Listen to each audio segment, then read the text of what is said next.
कांग्रेस संसदीय रणनीति समूह की आज इस बीच बैठक होगी। बजट सत्र के कई मुद्दों को लेकर पार्टी के रुख पर मंथन होगा। सरकार को घेरने की रणनीति पर भी इस बैठक में चर्चा की जाएगी। तो देखिए, जैसा कि आपको ज्ञात है, आज से बजट सत्र शुरू हो रहा है। ऐसे में कांग्रेस संसदीय रणनीति समूह की आज महत्वपूर्ण बैठक। इस बैठक में बजट सत्र के दरमियान पार्टी की क्या कुछ स्ट्रैटेजी रहेगी, किन मुद्दों को लेकर सदन में पुरजोर तरीके से पार्टी अपनी बातें रखेगी, सरकार को घेरने की कोशिश करेगी, इस पर मंथन मनन। कांग्रेस पार्टी की इंडिविजुअल स्ट्रैटेजी क्या रहती है और विपक्षी अन्य पार्टियों के साथ किस मुद्दे पर सरकार पर एक साथ एकजुट होकर के दबाव बनाना है, इसको लेकर के इस रणनीति समूह की बैठक में चर्चा।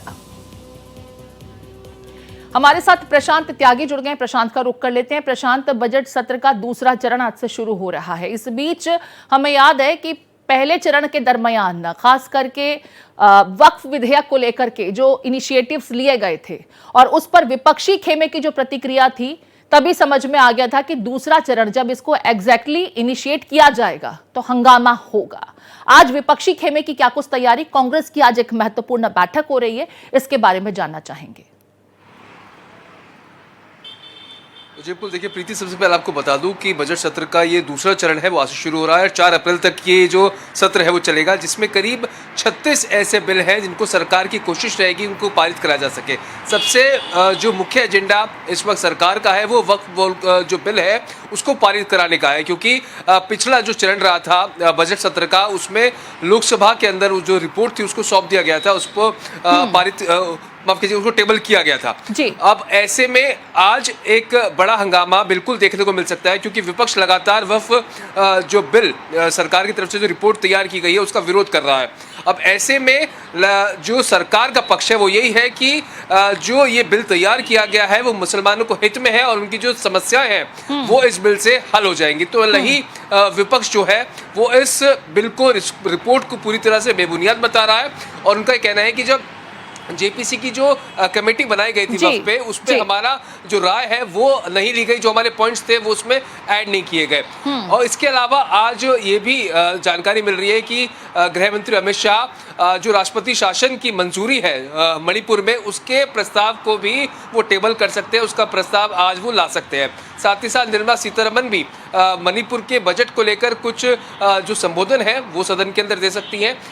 जो हमले होंगे विपक्ष के तौर पर, आप 2-3 मुद्दे ऐसे महत्वपूर्ण हैं प्रीति जिस पर पूरी तरह से हमलावर रहने पा रहा है विपक्ष। एक तो जहां डोनाल्ड ट्रंप के द्वारा जो उनका प्रशासन, उसके द्वारा जो लगातार भारत के ऊपर जो कटाक्ष किए जा रहे हैं वो एक बड़ा मुद्दा होगा, मणिपुर एक बड़ा मुद्दा होगा।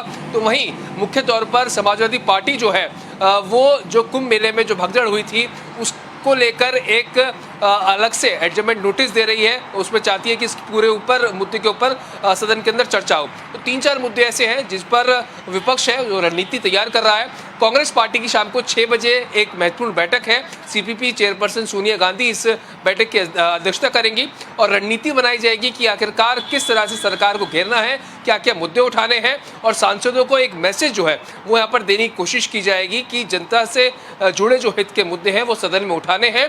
और जो लगातार बिल्कुल प्रशांत, अगर कांग्रेस पार्टी की बात की जाए तो मणिपुर हिंसा को लेकर के लगातार कांग्रेस पार्टी सदन में मुद्दा उठाती रही, लेकिन सरकार की तरफ से यह कहा जा रहा था कि स्थितियों को सामान्य करने के लिए लगातार प्रयास किए जा रहे हैं, लेकिन मुख्यमंत्री के इस्तीफे के बाद यह स्पष्ट हो गया और कांग्रेस के तेवर भी अब वहां पर उसी अंदाज में देखने को मिलेंगे कि हम लगातार आपको बता रहे थे कि राज्य में क्या कुछ हालात हैं, लेकिन हमारी अनसुनी की गई। पहला मुद्दा ये कि वर्तमान में जो स्थिति है उसमें सामान्य तरीके से जीवन पटरी पर कैसे आए, उसके लिए सरकार क्या कुछ प्रयास कर रही है।